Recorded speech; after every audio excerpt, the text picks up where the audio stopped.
Hello friends, welcome to மணல் கடிகாரம் kitchen. இன்றைக்கி நம்ம மணல் கடிகாரம் கிச்சனில் ப்ளம் கேக் தாங்க செய்ய போகிறோம்.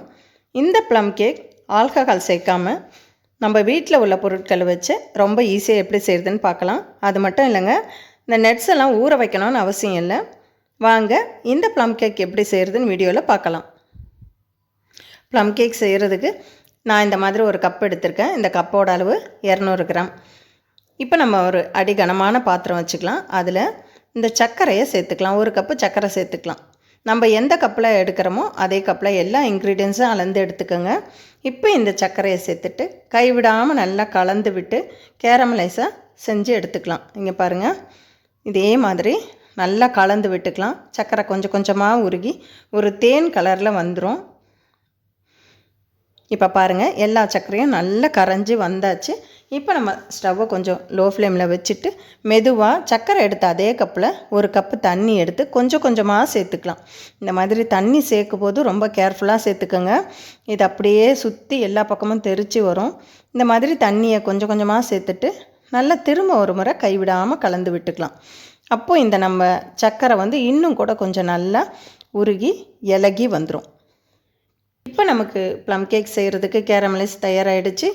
இப்போ இதில் ஒரு அரை கப்பு உடைச்ச பாதாம், அரை கப்பு உடைச்ச முந்திரி, அரை கப்பு டூட்டி ஃப்ரூட்டி இதெல்லாம் சேர்த்துட்டு ஒரு 2 நிமிஷம் இதில் நல்லா கொதிக்க வைக்கலாம்.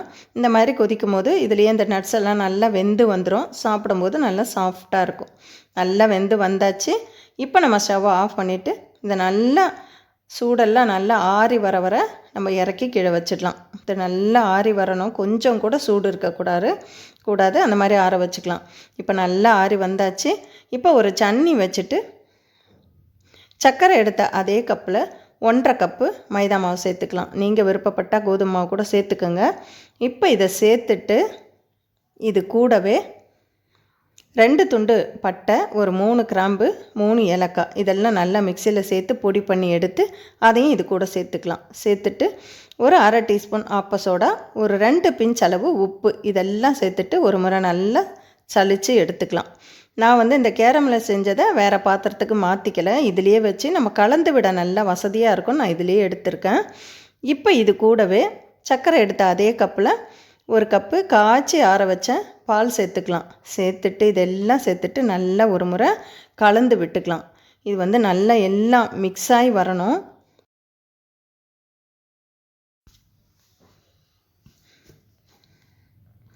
இப்போ இதெல்லாம் சேர்த்து நல்ல ஒரு முறை கலந்து விட்டதும் சர்க்கரை எடுத்த அதே கப்பில் அரை கப்பு எண்ணெய் சேர்த்துக்கலாம். எண்ணெய் சேர்த்துட்டு திரும்ப ஒரு முறை நல்லா கலந்து விட்டுக்கோங்க.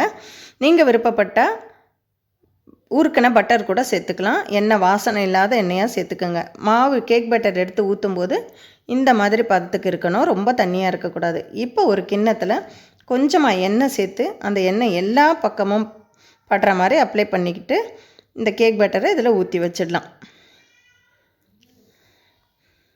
அவ்வளோதாங்க. ஒரு குச்சி வச்சு இந்த மாதிரி கலந்து விட்டோம்னா ஏர் பபிள்ஸ் இருந்தால் கூட ரிலீஸ் ஆகிடும். செஞ்சுட்டு இதை 2-3 முறை இந்த மாதிரி டேப் பண்ணிவிட்டு நம்ம குக்கரில் வேக வச்சு எடுக்க போகிறோம். நான் ஏற்கனவே 10 நிமிஷம் குக்கரை ப்ரீஹீட் பண்ணி வச்சுருக்கேன். குக்கர் நல்லா சூடாக இருக்குது. குக்கருக்குள்ளே ஒரு ஸ்டாண்டு வச்சுட்டு நம்ம கலந்து எடுத்து வச்ச இந்த கேக் பட்டரை அதில் மெதுவாக வச்சிடலாம். வச்சதும் குக்கரில் கேஸ்கட் எதுவும் போடாமல் அப்படியே மூடி வச்சு 40 நிமிஷம் வேக வச்சு எடுத்துக்கலாம். ஸ்டவ்வை மீடியம் ஃப்ளேமில் வச்சு வேக வச்சு எடுத்துக்கலாம். இது அப்படியே இருக்கட்டும். நான் 40 நிமிஷம் வேக வச்சு எடுக்கணும்னு சொன்னேன். அதுக்கு முன்னாடி 20 நிமிஷம் ஆனதும் இந்த மாதிரி குக்கரை திறந்துட்டு நம்ம விருப்பப்பட்ட நட்ஸ் எல்லாம் இது மேலே சேர்த்துக்கலாம். பாருங்கள், இதெல்லாம் நம்ம அலங்காரத்துக்காக இந்த மாதிரி அடுக்கி வச்சுக்கலாம்.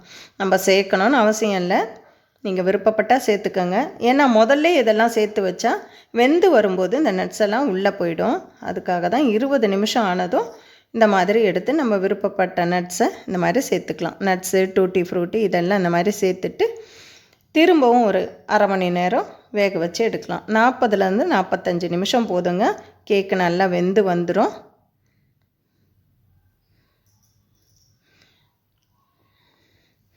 இப்போ 45 நிமிஷம் ஆயிடுச்சு.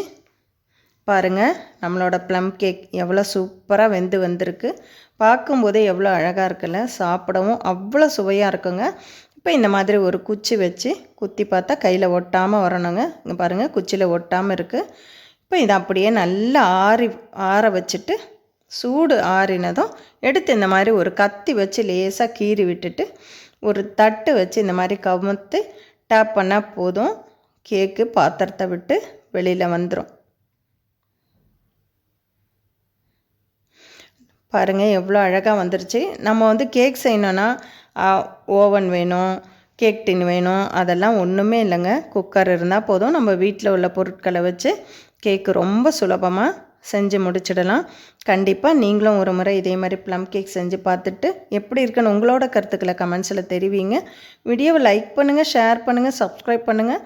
மறக்காமல் பக்கத்தில் உள்ள பெல் ஐக்கானையும் கிளிக் பண்ணிக்கோங்க. மற்றும் ஒரு வீடியோவில் சந்திக்கலாம். நன்றி, வணக்கம்.